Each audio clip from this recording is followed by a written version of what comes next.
Good morning, and thank you for joining me on the Path to Liberty. I'm Michael Bolden with the 10th Amendment Center, and this is the show for Wednesday, October 12th, 2022. And thank you so much for being here with me today after I had a week off. It definitely wasn't for vacation. I moved out of LA after more than a couple of decades, and I'm still getting settled in this new place. Hopefully this studio works, nothing breaks down. But anyway, on this episode, I want to go back to some essential basics, some essential principles that I hope will give you a little insight into our philosophy and strategy of how we get from where we are today, from here, the largest government in history, to where we want to go to, a land of liberty. I've got a bunch of quotes from the founders and old revolutionaries that I think will do a good job of telling the story. But first of all, a quick hello, and again, a huge thank you. Thank you so much for spending some of your time with me today, whether this is your first episode or you've been here for every single one since day one. Unfortunately, I don't have everything set up to be able to run my chat app like I normally do, so I will have to start getting back to the chat either on Friday or next week. But I will read the comments a little bit later today or sometime tomorrow. I get so many great ideas from your feedback, so please do continue to leave comments, whether live or in the archive. And of course, if you want to follow along with the stuff that I'm mentioning in this show, tons of original source documents. I will have a show links section for the blog post that I publish, which I do about 1 to 2 hours after every live episode is done, over at our show homepage, 10thamendmentcenter.com/path to liberty. It's all spelled out, 10thamendmentcenter.com/path to liberty. And I'm just going to primarily use the words of the founders, the old revolutionaries, some great thinkers that we're going to lean on for their views in order to tell this story, this message that I want to share with you today. And let's start out with Benjamin Franklin. And here's how he put it. This is in June of 1787 at the Philadelphia Convention. I'm not going to mention personally every single source, but I will link to them, of course, in the show notes. Here's how Franklin put it. As all history informs us, there has been in every state and kingdom a constant kind of warfare between the governing and governed. Not just some history and not in some states, but all throughout history and in every state, every kingdom, there's a warfare between the ruling class and the people. We have to recognize that as probably a starting point if we want to actually successfully make advances for liberty. Here's how John Jay put it. Of course, the knaves and fools of this world are forever in alliance, and we are literally surrounded by a bunch of both. But how do we have to look at this? Do we just kind of cower down in fear? We know that fear is the foundation of government power. John Adams says it of most governments back before, well, when he was one of the good guys, the Atlas of Independence, before the War for Independence. But here's how John Hancock put it. I glory in publicly avowing my eternal enmity to tyranny. So don't cower. Be proud in your opposition to the monster state of today. That's how John Hancock viewed it back at that time. But our goal isn't just to have glory, of course.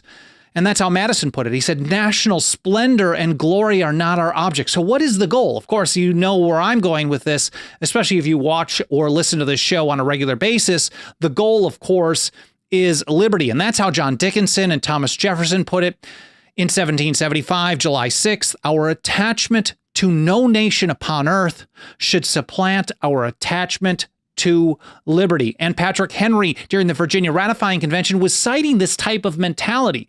He understood where the viewpoints of the people were, the leaders were, the average person were at the time of the Revolution. And during the Virginia Ratifying Convention years later, debating or considering ratification of the Constitution, here's how Patrick Henry put it. When the American spirit was in its youth, the language of America was different.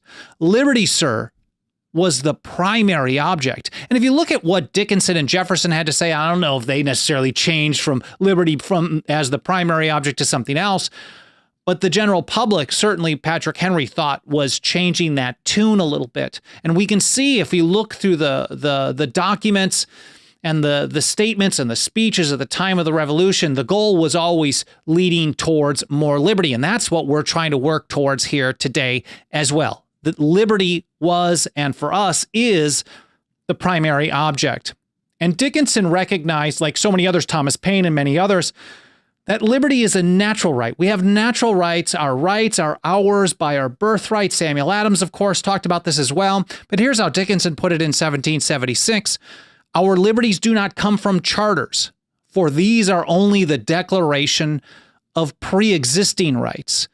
You don't have constitutional rights. You just have rights. And if we understand it like that, we're not waiting for government to give us permission to live free. We have to learn how to exercise those rights, whether the government wants us to or not.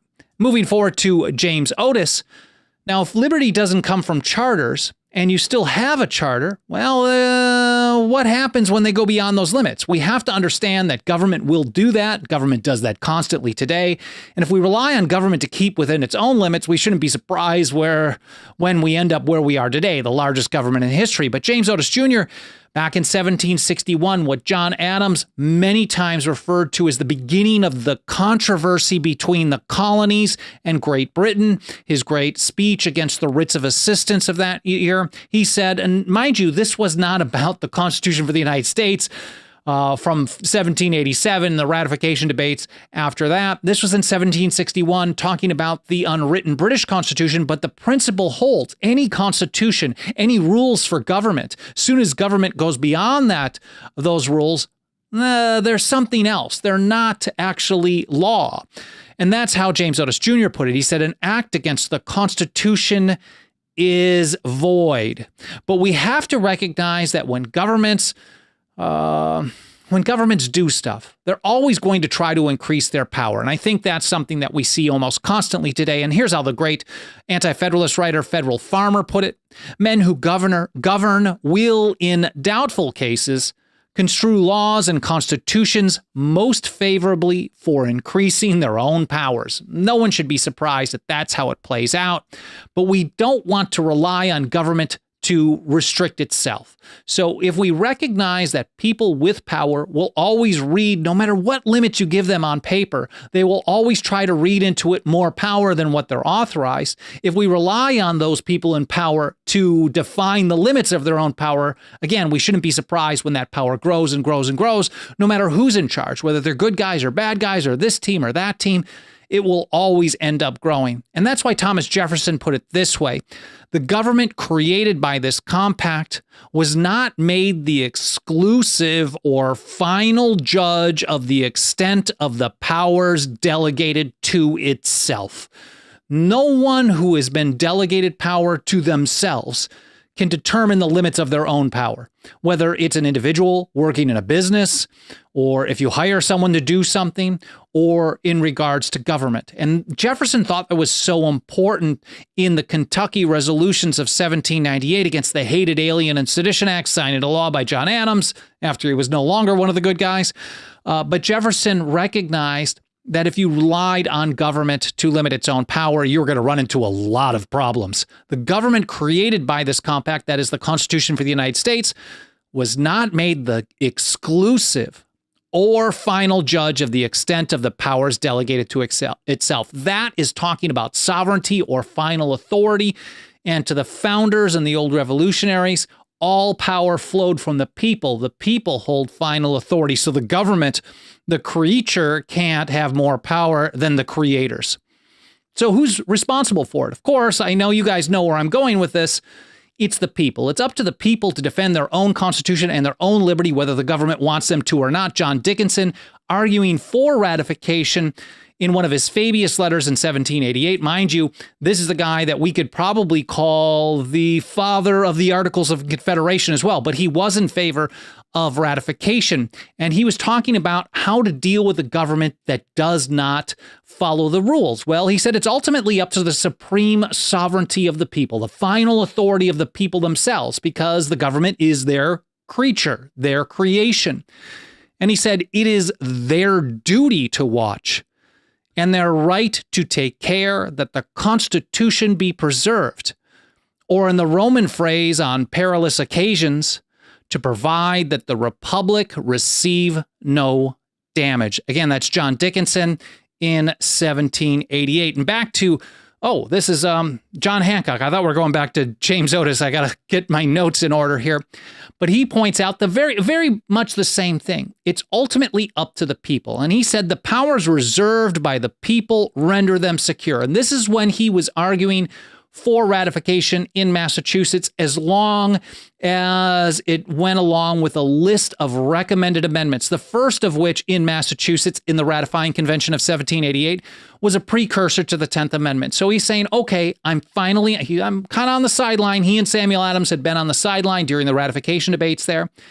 And when they made a deal with the Federalists to say, okay, we will get on board as long as we have kind of your gentleman's honor that we're going to get amendments added to this in the first Congress, it took a little pressure from Samuel Adams and others to finally make that happen, because even after that promise, some people tried to wiggle their way out of it. But the goal was to have a line in the sand of the powers delegated to the federal government and those reserved to the states and the people. And Hancock, as he gave that speech, urging people to vote for ratification, he pointed out, look, it's not all perfect, but we recognize that the powers reserved by the people, the final authority that is, are what renders them secure, no matter what government happens to do. And here's how Archibald MacLean said we should deal with unconstitutional acts, which today happen almost constantly. He said, should we not say to them, you cannot exceed the power prescribed by the Constitution. We will disregard it and punish you for the attempt. So not only should we the people of the several states, look at an unconstitutional act and call it unconstitutional, not wait for the federal government or a branch of the federal government like the Supreme Court to tell us that the federal government violated the rules given to the federal government. That's absurd.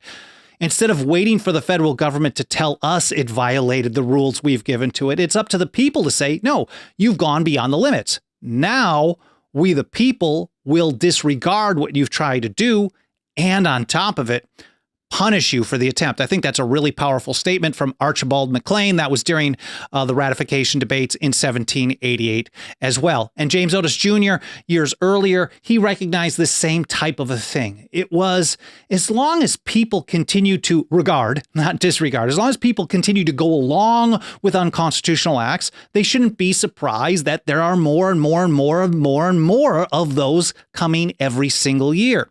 And here's how he put it. So long as people will submit to arbitrary measures, so long will they find masters. And to the founding generation, especially to the old revolutionaries, arbitrary government is government without limits, or government that can change the rules given to it on a whim based on its own political choices, its own political power, whatever it may be.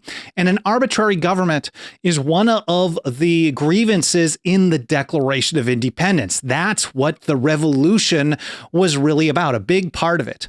And so as long as people go along with that, there are going to be more and more and more of it. Again, we're getting back into the very essential foundational principle that as long as you rely on government to limit its own power, and I know I keep saying this, but it's so essential to understand that until the people start defending their own constitution, this is going to keep getting worse and worse and worse. So James Otis Jr.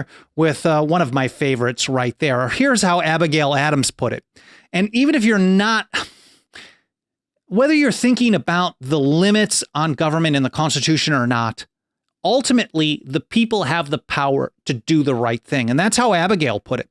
She said, notwithstanding all your wise laws and maxims, we have it in our power not only to free ourselves, but to subdue our masters.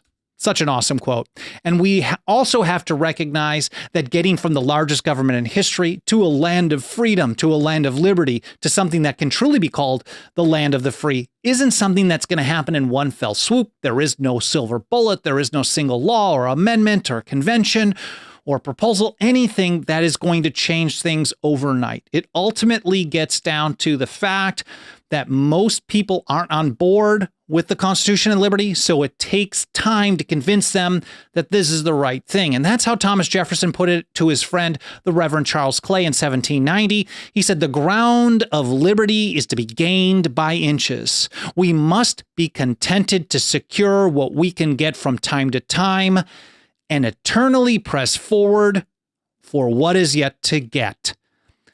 He also said, and I'm just paraphrasing, he said it takes time to convince people of what is even for their own good. So liberty is for the good of each person out there. Liberty is better for all of us. But most people are afraid of liberty. Most people are afraid of personal responsibility and freedom.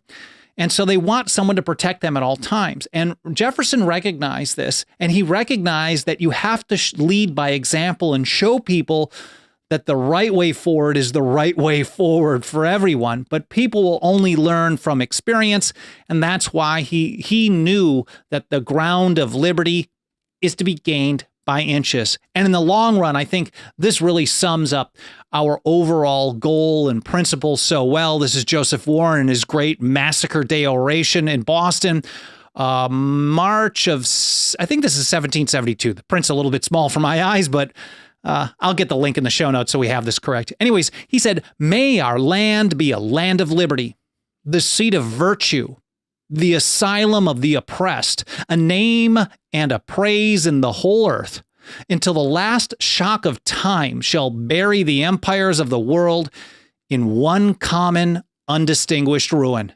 That's the great Revolutionary War patriot, Joseph Warren, from his Massacre Day oration, "May our land be a land of liberty." Well, I know this is kind of a shorter take. I was a little concerned that something here in the newly set up, new location studio in the quiet, clean suburbs of Orange County in Southern California was not going to work. So I wanted to do kind of a shorter one. And of course, I'll have Fast Friday here in a couple of days.